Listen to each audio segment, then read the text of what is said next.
Aujourd'hui, c'est le binôme du canton de Sarreguemines qui est face à l'objectif. Evelyne Firtion, Jean-Claude Cunat.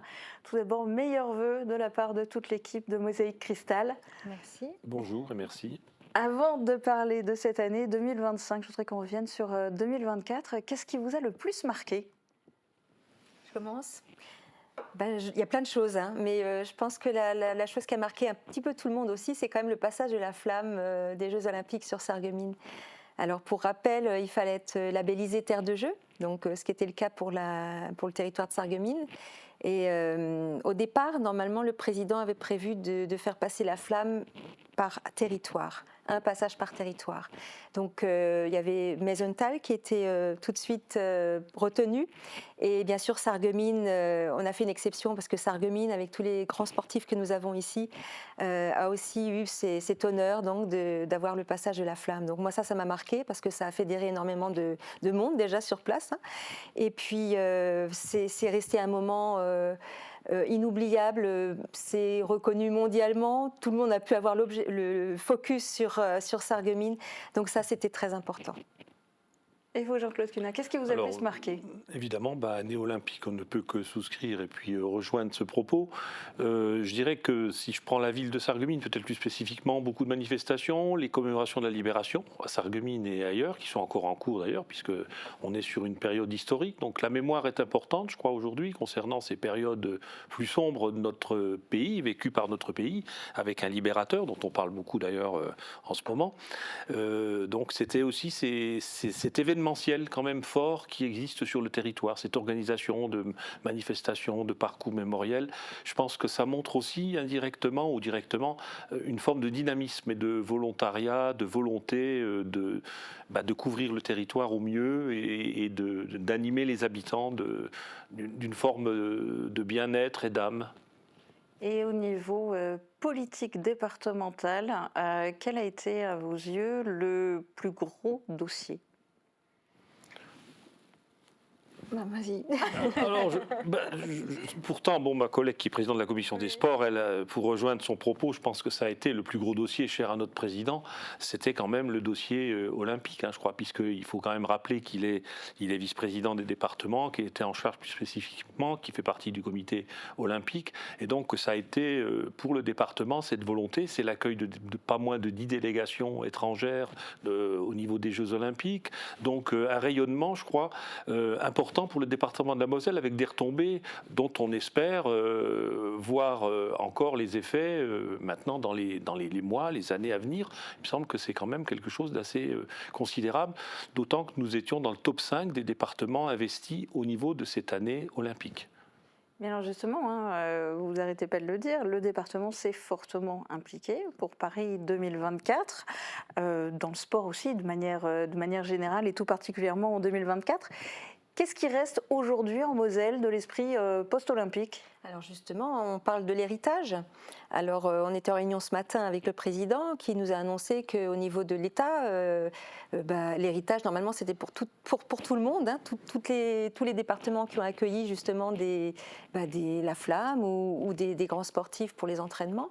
Il y aurait une coupe dans le budget de 30% par rapport à cette fameuse directive héritage, ce qui ne sera pas du tout le cas en Moselle parce que nous au contraire on va dédier 2 millions d'euros pour les associations, les sportifs. On veut absolument continuer à mettre en avant tout ce qui est paralympisme et remettre en avant justement les associations qui ont beaucoup œuvré pour ces préparations des Jeux. Donc nous, en aucun cas, on va tailler dans le budget à ce niveau-là. Au contraire, on va l'encourager parce qu'il est important de justement continuer à mettre en avant tous les acteurs qui ont fait briller et rayonner et la France et la Moselle et notre territoire. Et malgré tout, l'État impose à toutes les collectivités des coupes budgétaires. La consigne, le mot d'ordre, c'est vraiment de faire des économies. Alors comment ça va se traduire du coup pour le département de la Moselle? Dans quel domaine va-t-il y avoir des coupes budgétaires? Alors là, la question est posée un petit peu tôt parce qu'on aura une orientation budgétaire à partir de lundi prochain et on aura un vote du budget à partir de la prochaine réunion trimestrielle. Il n'est pas question pour l'instant justement de tailler dans le budget. Encore aujourd'hui, le président nous a rassurés sur notre dispositif d'aide à l'aménagement du territoire. On reste sur notre enveloppe annuelle de 25 millions d'euros. Le dispositif arrive à sa fin, c'est la dernière année là, pour 2025. Donc les dossiers qui seront en cours, même en 2026, à partir du moment où ils ont été actés et votés en 2025, on continuera à payer. Donc on reste sur notre enveloppe de 25 millions. Donc pour l'instant, il n'est pas question de faire des coupes de budget. En tout cas, dans des domaines bien précis d'aide à l'aménagement du territoire, le sport, la culture, au niveau des pompiers non plus. Hein, il n'y aura pas de taille là-dedans. Donc pour l'instant, on ne peut pas vous en dire beaucoup plus parce qu'on ne le sait pas. Il faudra qu'on en délibère en assemblée. Mais il faudra malgré tout faire des économies. Alors ce dispositif dont vous parliez à l'instant, il a permis, par exemple, d'aider à financer quoi ? Ah bah alors là, vous voyez, vous faites le tour dans toutes les communes. Hein. Alors, on peut dégager, je regardais un petit peu, si on prend tous les éléments budgétaires, alors Ambition Moselle plus projet structurant territoire, on est à peu près sur le canton pour l'année 2024 à 1,8 million de subventions données. Le dispositif Ambition Moselle, pour citer des exemples tout à fait concrets, c'est 420 000 euros sur la place du marché de Sarreguemines, 450 000 euros sur la Maison des Arts à Rémelfa, des 250 000 euros sur des rénovations énergétiques, puisque dans ce plan Ambition Moselle figure un certain nombre de critères, dont la transition écologique évidemment fait partie, le Bliss Park évidemment qui est en cours de construction. Donc, les équipements sportifs aussi, dans des voilà, communes, à tous les niveaux. Les enfouissements de réseau aussi, il y a des communes qui veulent refaire des portions de route et ils en profitent justement pour faire des enfouissements de réseau. Plus effectivement tout ce qui est l'entretien des routes, parce que l'entretien des routes c'est quand même quelque chose qui est important pour la sécurité des usagers et ça représente à peu près dans le budget, il faut quand même le noter, 50 millions d'euros. Alors il y a l'entretien, mais il y a aussi potentiellement la création. Jean-Claude Cunha, vous allez rire parce que c'est une question que je vous pose tous les ans. Vous me la faites à chaque fois. Je désespère d'avoir un jour une réponse positive. Oui. Mais vous êtes membre donc de la commission infrastructure, mobilité, construction, transition numérique. Et dans le canton de Sarreguemines, entre l'arrivée annoncée d'Olosolis avec quelques 2000 emplois qui doivent être créés à Ambar, avec aussi le début de la réhabilitation de l'ancienne friche des faïenceries. Tout ça, on se dit que ça va engendrer encore plus de circulation, encore plus de bouchons. Alors, est-ce qu'on a encore le droit de rêver un jour au contournement sud de Sarreguemines ou bien il est définitivement enterré ? Alors, vous me posez la question à moi, je ne suis pas le seul, évidemment, dépositaire de tout cela. Voilà, nous avons... Alors, évidemment, personne ne peut douter de notre énergie, mais je comprends nos téléspectateurs si à un moment ils se disent encore des politiques qui nous font des effets d'annonce et qui nous promettent. Donc, effectivement, il ne faut pas le nier. Sud, ça fait 30 ans qu'on en parle. Avant nous, voire plus. Vous êtes même généreuse parce que je pense qu'on peut rajouter encore 10 et 40 à 50 ans d'évocation de ce projet routier. Et donc, c'est pour 2025 ? Alors, nous, en tout cas, on le martèle auprès de notre président, mais évidemment, la réponse qu'on a aujourd'hui, c'est... Alors, il faut savoir que c'est un projet aujourd'hui qui est estimé à quelques 100 millions d'euros actuellement. Donc, on s'aperçoit que, évidemment, vu le contexte budgétaire, c'est compliqué. Mais notre argument nous force, c'est de dire, d'une part, on a la déviation de Bousvillers qui se fera, mais qui est beaucoup moins coûteuse, mais qui, si elle se fait, va accentuer l'embolisation du trafic. Donc ça, c'est quelque chose qu'on a du mal à accepter, nous, comme élus du territoire, parce que c'est à nous qu'on s'adresse. Hein. Et puis, voilà, tout à fait. Et puis, il y aura peut-être la nécessité qui fera loi, et c'est peut-être le pouvoir économique qui sera peut-être plus puissant encore que le nôtre. C'est l'arrivée, évidemment, de la Gigafactory Olosolis, avec 1800 personnels. Moi, j'avais soufflé un jour au PDG de Olosolis, M. Jan Jacob Ziegers, qu'il fallait qu'il convainque notre président qu'effectivement, s'il voulait des salariés à l'heure, il faudra aussi que l'infrastructure routière le permette. Parce que même si on parle de relance du réseau ferré, de la voiture, l'automobile reste encore quand même, à mon sens, un mode de déplacement qui a encore de longs jours devant elle, même s'il faut favoriser les aires de covoiturage, il faut inciter les gens à mieux rouler, à ne pas se déplacer peut-être seul dans une voiture, effectivement, mais il me semble que les infrastructures... Donc on y travaille, mais je comprends que nos téléspectateurs puissent dire aujourd'hui, écoutez, qu'ils arrêtent de nous le dire, et moi je n'ose plus en parler non plus. Vous reposez la question régulièrement, donc on y répond sans faire de galipette, de pirouette, c'est vraiment un petit peu, quelque part, la réalité budgétaire. Mais pour terminer là-dessus, parce que c'est quand même un sujet important, Il faut saluer l'action du maire de Sarreguemines aussi, puisque en sa qualité de conseiller régional, une étude a été relancée pour justement argumenter sur la pertinence et l'urgence peut-être aujourd'hui de réfléchir à ce projet. Si je peux me permettre de compléter, c'est vrai que c'est un dossier qui a plusieurs tiroirs. Les besoins, les réponses d'hier ne sont plus les mêmes aujourd'hui. C'est vrai qu'il y a une contrainte économique, une contrainte écologique aussi. L'écologie n'était pas aussi pertinente il y a 40 ans que maintenant. Et puis, c'est vrai qu'il a été demandé, parce que le président a dit nous, seuls, le département, on ne pourra pas le faire. Il y a eu une participation qui a tout de suite été évoquée par la CASC.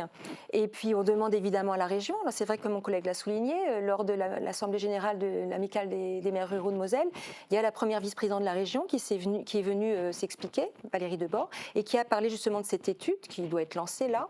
Donc bon, nous on a déjà fait des études au niveau départemental, ils veulent faire leurs études, mais c'est vrai que l'économie, enfin le secteur a pas mal bougé. Et puis à savoir si la région participera aussi à ce projet. Et l'État, moi j'avais posé la question au préfet il y a 3 ans, il nous avait répondu non, mais c'est vrai qu'à partir du moment où il y a une aide de l'État pour l'installation d'une gigafactory, on peut aussi se poser la question pourquoi l'État ne participerait pas aussi pour que justement les salariés puissent arriver à l'heure à l'usine. Voilà. Pour résumer tout à fait la question, aujourd'hui le département pourrait éventuellement faire, il ne peut pas faire seul. Ça c'est clair qu'aujourd'hui 100 millions d'euros sur une infrastructure, sur un territoire donné, ça n'est pas possible, c'est pas entendable. Il ne pourra pas faire seul.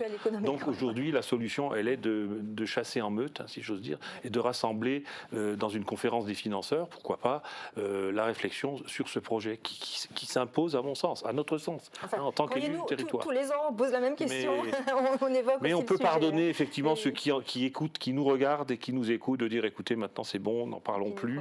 Et je comprends, mais notre volonté reste intacte. Pour les habitants du canton, la première porte d'entrée du département, c'est la maison du département à Sarreguemines. Est-ce que, à vos yeux, elle remplit pleinement ses missions et est-ce que les habitants ont pris le réflexe de pousser cette porte ? Alors peut-être que cette maison du département est encore méconnue et pourtant il est vrai qu'elle est quand même accessible parce qu'elle est quand même située au centre-ville de Sarreguemines.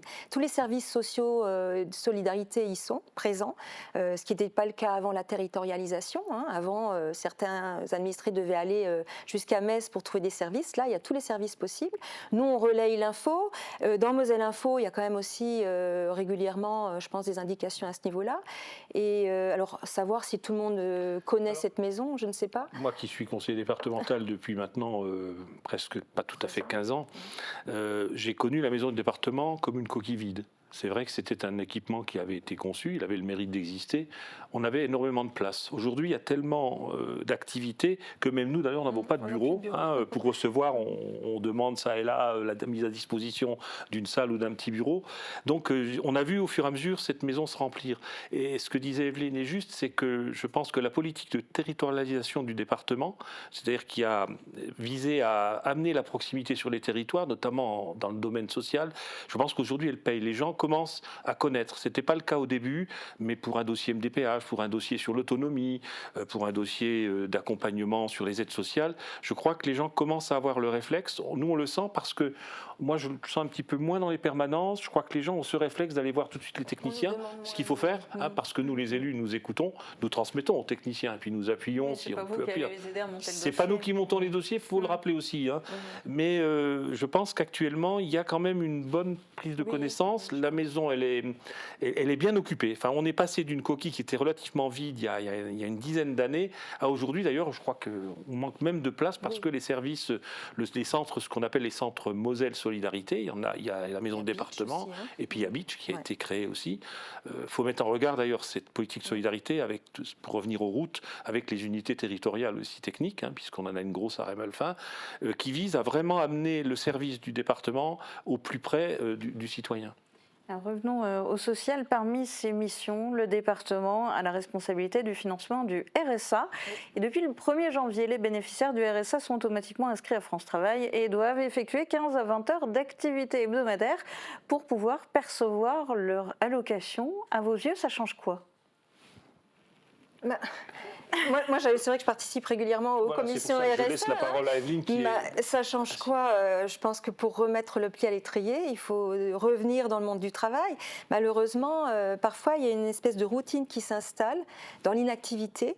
Et quand on voit que ça concerne des jeunes gens, à partir de 25 ans, le RSA, même plus tôt quand ils sont déjà en charge d'une famille, il faut absolument les éloigner de cette routine. Il faut trouver du travail, tout simplement. Et le fait d'être... et découvrir tout simplement peut-être aussi une activité à laquelle le bénéficiaire n'aurait pas pensé. Donc je pense que c'est une bonne chose. Moi, je à voir si ça de marchera. boutade, je vous dirais que le revenu de solidarité active, le A, c'est pas automatique. Hein. Ça veut dire aussi que quelque part, quand la collectivité fait quand même l'effort d'accompagner, et on a besoin, hein, on a aujourd'hui des tranches de population qui ont besoin d'être accompagnées, d'être soutenues, mais peut-être faut-il réfléchir aussi à l'effort qu'on peut éventuellement demander, qui est un effort positif, parce qu'effectivement, ramener quelqu'un sur l'activité, c'est lui donner davantage de chances d'une insertion professionnelle pour la suite.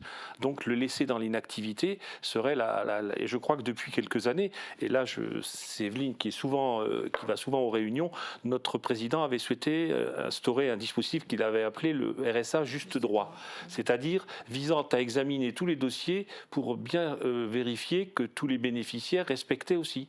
Et on s'est aperçu, mais là Evelyne le dira mieux que moi, que certains ne répondaient pas aux obligations, n'allaient pas pointer à France Travail, enfin parce qu'il était Pôle Emploi, etc.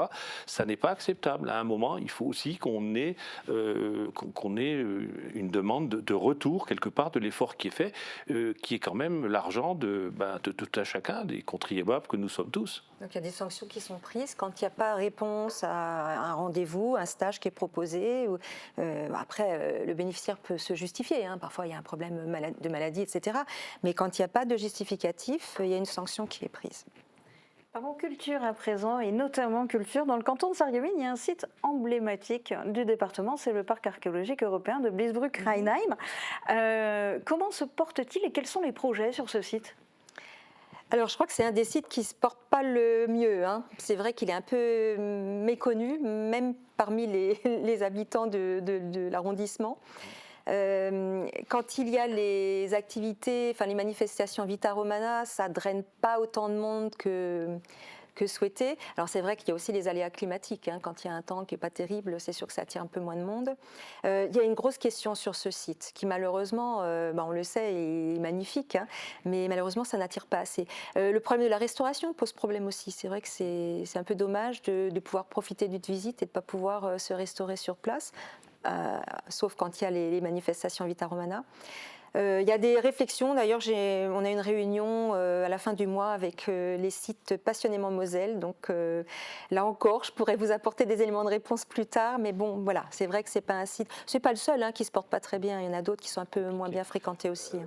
N'empêche que pour Bliesbruck, je pense peut-être les chances d'une dynamisation, mais c'est déjà en route depuis quelques années, c'est aussi de jouer l'aspect transfrontalier, puisque nos voisins de Rheinheim ont aussi leur site, et aujourd'hui il existe une association de gestion, qui est une association de droit français, mais qui est une association de gestion justement du transfrontalier sur cet aspect de ce site, qui est quand même, je pense, un joyau qu'il faudrait un petit peu plus mettre en valeur, mais c'est compliqué. Il est en bout de, il est Vita Futura, oui, qui est il est un peu en fond de vallée, il est sur la frontière, et puis effectivement, y compris nos concitoyens du territoire, je suis convaincu, ne le connaissent pas tous parfaitement non plus.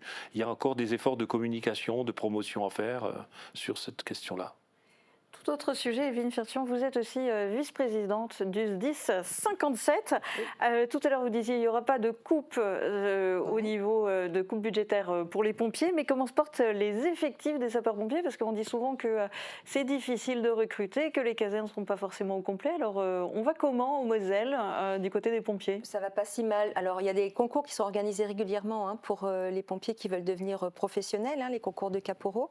Il y en a encore un qui va être organisé cette année. Bon, souvent, je suis retenue comme jury de concours, donc je peux en parler aussi. Oui, effectivement, on cherche à recruter, mais là encore, je crois que c'est un secteur, comme dans beaucoup de domaines, où on peine à recruter aussi. Ça va quand même parce que finalement, on a quand même un atout. C'est qu'au niveau de la commission que je préside, donc c'est la commission féminisation, j'étais venue vous en parler, où ça a bien progressé. On arrive à un taux de un peu plus de 20% qui est égal au taux national. Après, on ne cherche pas à avoir une parité parfaite, mais il suffit maintenant de pérenniser ce taux-là. Cette commission est en charge aussi de la jeunesse et de l'enseignement. Donc la jeunesse, c'est tout ce qui est JSP et cadets de la sécurité civile, et l'enseignement aussi, donc avec les cadets. Et alors là où on espère avoir des recrues, et il y a déjà un petit peu un retour, au départ, il y a quelques années, il avait été demandé au niveau des départements de mettre en place une classe de cadets de la sécurité civile par collège. Notre président a dit non, une classe c'est pas assez, nous on va mettre une classe par collège. On arrive 5 ans après, on arrive à la rentrée là, 80 classes de collège dans les 90 collèges publics de la Moselle. Donc à la rentrée prochaine, on arriverait certainement à 100% de couverture. Ces cadets qui font donc, c'est en classe de 6e, qui font cette formation de citoyens, enfin de citoyenneté et de premiers gestes qui sauvent, on a déjà 30% qui arrivent à devenir JSP. Et donc après, ça suit, les JSP, après on espère pouvoir leur faire passer, les faire devenir sapeurs-pompiers volontaires. Après on sait qu'on a une petite perte puisque quand ils sont étudiants, ils partent et puis, ou alors ils deviennent pompiers dans un autre département, ou alors ils reviennent plus tard. Alors on voit qu'il y a une petite perte aux alentours des années, des 18 ans jusqu'à 25-30 ans. Et après 30 ans, quand on est un peu plus installé dans la vie, on peut redevenir pompier, enfin ils cherchent à redevenir pompier. Donc finalement c'est assez fluctuant. On arrive quand même à un taux, on est à 5000 pompiers en Moselle, donc tout confondu, professionnels et volontaires, donc ça va encore. Et alors vous, au niveau des départements, vous êtes présidente de la 5e commission culture, sport, vie associative, jeunesse, conseil départemental des jeunes, mémoire patriotique, citoyenneté, gens du voyage, sécurité, relations, instances militaires. C'est un peu un inventaire à la Prévert, donc on va pas pouvoir parler de commission très chacune. importante. Il y a énormément de choses. Oui. Mais par exemple, la Moselle fait partie des départements qui ont vécu de nombreuses situations compliquées avec les gens du voyage. Il y a eu notamment des installations illégales, des dégradations, il y a des altercations, y compris avec des élus. Est-ce que la situation va s'améliorer ? Alors là, c'est tout frais finalement parce que la dénomination de cette commission a été modifiée après l'introduction d'un nouveau vice-président qui est justement en charge de cette partie-là. Donc sur ce thème-là précisément, je n'ai pas encore de retour, ça s'est mis en place il y a quelques temps, mais on peut lui faire confiance, c'est notre collègue du Saulnois, Gaëtan Bénu-Minorel, qui est un ancien de la police nationale. Donc je pense qu'il saura, il a pris très à cœur d'ailleurs cette vice-présidence et on aura des retours très très prochainement.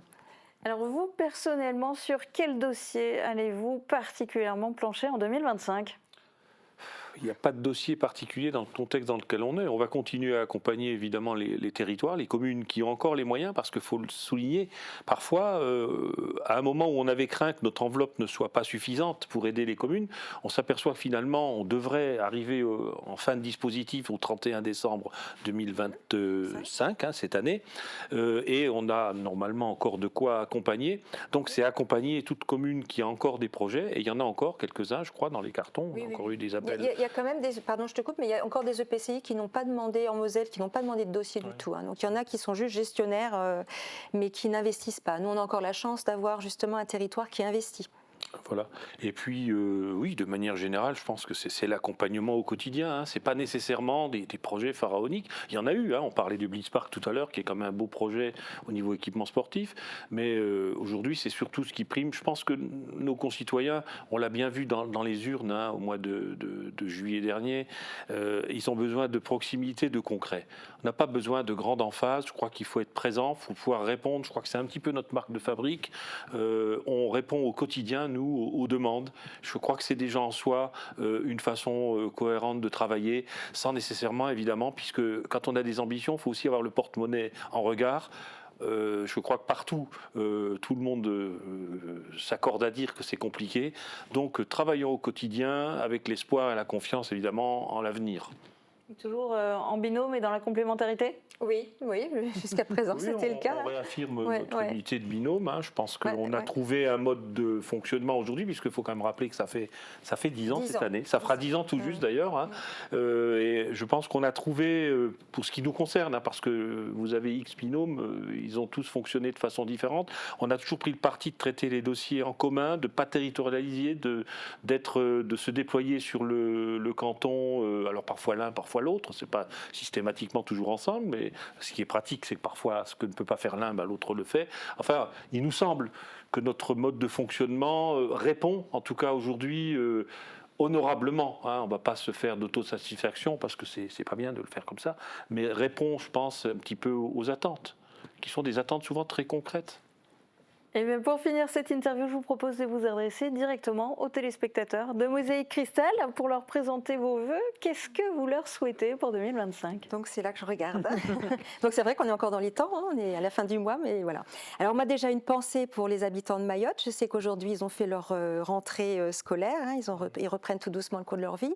Alors avoir une pensée c'est bien, mais alors au département on a des pensées pour ceux qui sont en difficulté, mais comme on est en plus dans notre politique de solidarité, le président nous a annoncé tout à l'heure que nous allons apporter une subvention de 50 000 €. C'est à la hauteur de pas mal de départements qui participent au même montant. Donc voilà, une action pour eux, pour les aider à se reconstruire. Donc déjà, voilà, ça je voulais dire pour cette année qui va s'annoncer, j'espère, un peu plus sereine pour eux. Et puis pour plus proche de nous, donc à tous les habitants du canton et du territoire, moi je voudrais vous souhaiter tout simplement une très belle année avec une réussite personnelle, professionnelle. Et puis ce qu'on oublie parfois aussi, c'est de pouvoir bénéficier, profiter de petits moments de partage en famille, avec les amis. Voilà, tout simplement. Et vous, Jean-Claude Cunat, qu'est-ce que vous avez envie de leur souhaiter aux téléspectateurs ? C'est à moi. Souvent, moi, j'ai écrit des messages où je disais à mes interlocuteurs, les années se suivent et se ressemblent.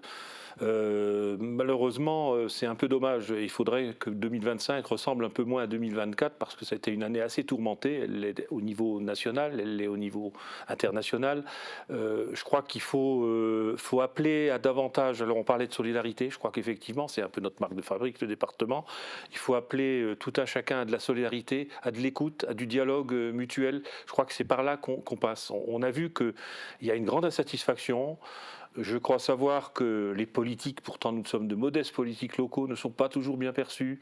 C'est dommage parce qu'il faut retrouver confiance et il faut aussi ne pas attendre tout. Il faut aussi contribuer à l'effort, se montrer davantage citoyen, avoir moins d'individualisme. Je crois qu'il y a beaucoup de bonnes résolutions qui sont à prendre pour cette année et puis pour les années suivantes.